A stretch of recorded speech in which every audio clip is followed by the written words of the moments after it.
Qu'est-ce que la guérison de la syphilis, le Viagra et le vaccin contre la Covid-19 ont en commun? Probablement, une seule réponse, Pfizer. Mais derrière ce géant pharmaceutique se cache une histoire beaucoup plus complexe, pleine d'ambition, de controverses et, bien sûr, d'un impact indéniable sur la santé mondiale. Notre histoire commence à Brooklyn, New York, en 1849. Oui, en plein 19e siècle. Deux cousins immigrants allemands, Charles Pfizer et Charles Erhardt, ont uni leurs modestes économies, quelques maigres $2500, pour fonder une entreprise appelée Charles Pfizer Company. Au début, pas de vaccin miraculeux. Ils se consacraient à la chimie fine, produisant des colorants, des conservateurs et, surtout, de l'acide citrique. Pourquoi faire? Principalement pour l'industrie alimentaire et des boissons.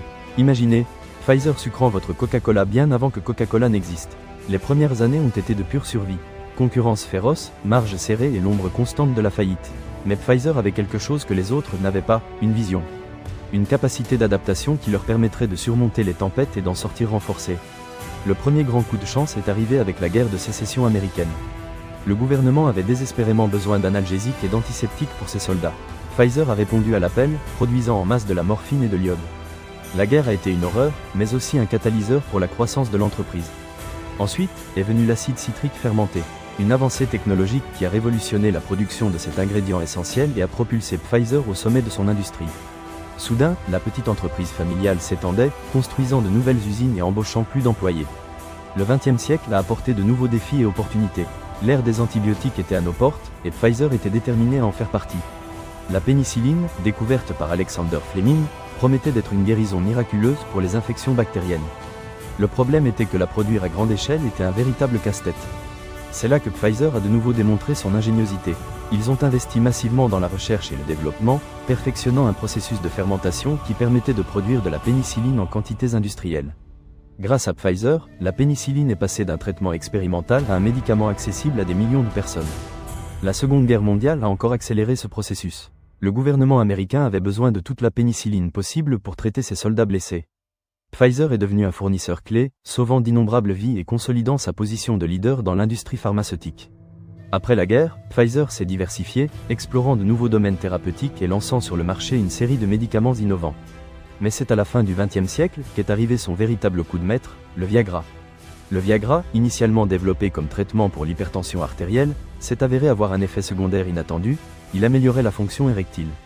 Le reste, comme on dit, appartient à l'histoire. Le Viagra est devenu un phénomène culturel, un succès de vente sans précédent et un symbole de l'ère moderne.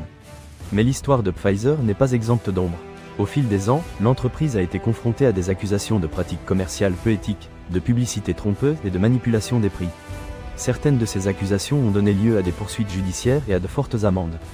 Et c'est là qu'intervient notre mythe ou légende urbaine.